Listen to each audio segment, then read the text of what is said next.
कांग्रेस के समय अर्थव्यवस्था का बेड़ा गर्क हो गया था, देश की गति थम गई थी। कुछ लोग ऐसे हैं जो अपने दादा की कब्र पर तो जाते नहीं, लेकिन कब्र पर बड़े बड़े मॉल बनाने की परमिशन उनकी सरकारों में दी गई। जहां तक दूसरी ओर है, कांग्रेस के नेताओं के समय देश में कम विदेश में ज़्यादा बीतता है। वो मेहनत कम आराम ज़्यादा करते हैं। दूसरी ओर नरेंद्र मोदी हैं, जिन्होंने 2001 से लेकर 2025 तक एक दिन का भी अवकाश अपने लिए नहीं लिया, बल्कि अपना पूरा समय देश की उन्नति, देश के विकास और देश की भलाई और गरीब की भलाई के लिए समर्पित किया।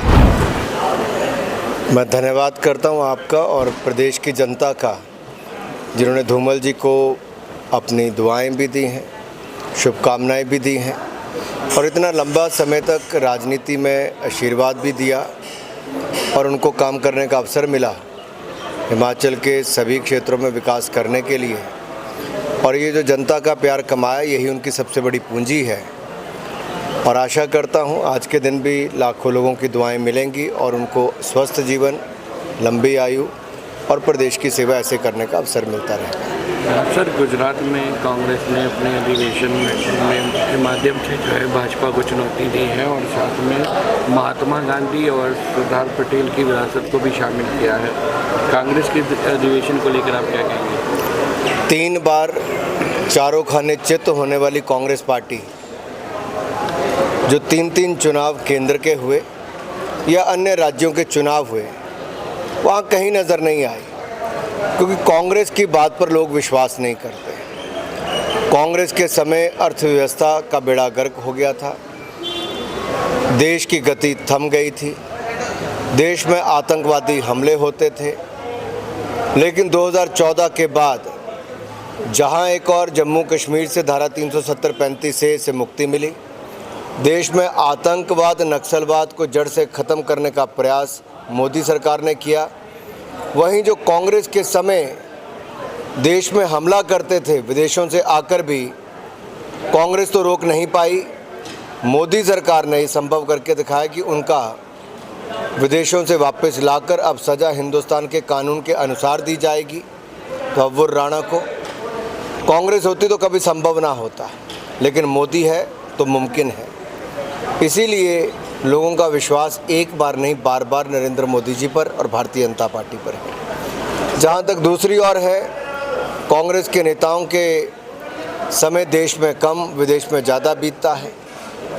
वो मेहनत कम आराम ज़्यादा करते हैं। दूसरी ओर नरेंद्र मोदी हैं, जिन्होंने 2001 से लेकर 2025 तक एक दिन का भी अवकाश अपने लिए नहीं लिया, बल्कि अपना पूरा समय देश की उन्नति, देश के विकास और देश की भलाई और गरीब की भलाई के लिए समर्पित किया है।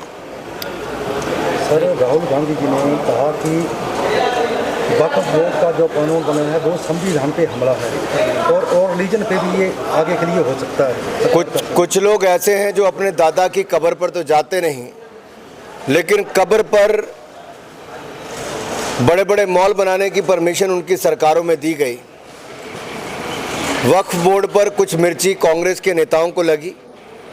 हिमाचल में भी मैंने सुना कुछ दिन पहले कांग्रेस के कुछ नेता, जो काम तो आजकल है नहीं, करना भी नहीं है, लेकिन प्रदर्शन करने उतरे। मैं उनको याद कराना चाहता हूं, 24 सितंबर 2020 कर्नाटक में टाइम्स ऑफ इंडिया की एक बड़ी खबर छपी और उसी महीने क्या विधानसभा में वक्फ बोर्ड की एक ऐसी रिपोर्ट दी गई जहां पर कांग्रेस के बड़े बड़े नेताओं के नाम ज़मीन पर कब्जा करने के आए। क्या उन्होंने वक्फ बोर्ड की संपत्तियों पर कब्जे किए थे? जवाब तो उनको देना है।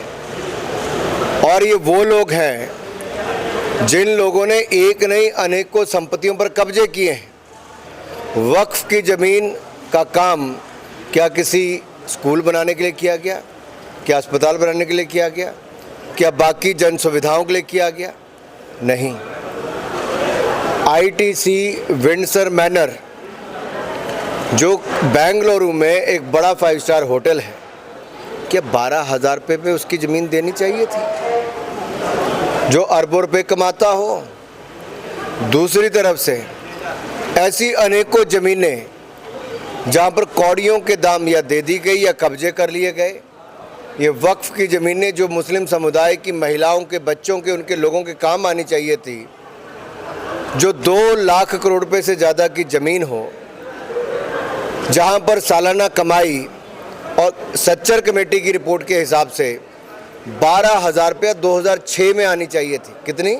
12,000 करोड़ रुपया 2006 में। तो पिछले 20 साल की कमाई अगर हम सोचें 12,000 करोड़ इस साल की आनी, तब भी 2.5 लाख करोड़ बनती है। आई क्या? नहीं आई। कमेटी किसने बैठाई थी? कांग्रेस ने बैठाई थी। कमेटी की रिपोर्ट पे कार्रवाई की क्या? नहीं की। कांग्रेस केवल कमेटियां बनाने का काम करती थी, करती कुछ नहीं थी। इसी तरह से किसानों के लिए भी एक कमेटी बनाई थी स्वामीनाथन जी की, रिपोर्ट आई, कांग्रेस ने कुछ नहीं किया, मोदी सरकार ने किया। तो केवल धरने प्रदर्शन बंद करें, कांग्रेस के लोग पढ़ाई लिखाई में थोड़ा ध्यान दें और अपने नेताओं से सवाल जवाब करना सीखें जिन्होंने कब्जे कर रखे।